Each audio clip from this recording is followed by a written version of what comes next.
Hi, welcome to Tony's Quick Tips. I talked recently about how to handle tension points in the advice process. And if there's one tension point that professionals continue to stress themselves out about, it's closing. Asking for the engagement or the order. It's a big tension point for many. And yet ideally, it should be a complete anticlimax. I'm a firm believer that using clever closing techniques designed to box people into a corner until they surrender, it's not just bad PR, it's unprofessional.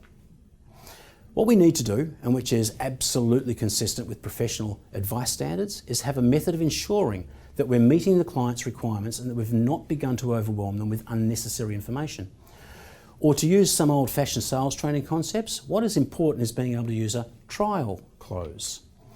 Now, a trial close is not quite what the name suggests. It isn't a test run that half boxes them into a corner, so it's not really a closing technique at all.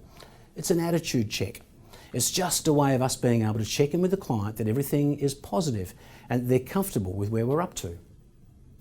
A trial close is simply a question which tests the client's attitude towards your recommendation or the process so far. And that's all it does. It tests their attitude.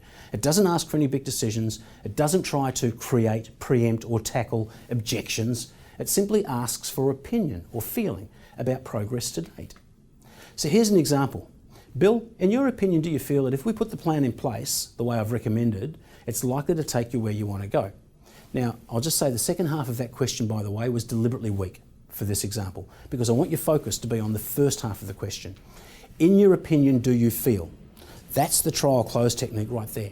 The second half of the question can be quite specific. For example, in your opinion, do you feel that allocating 20% of the surplus to this contingency fund is appropriate? Or it could be something quite general.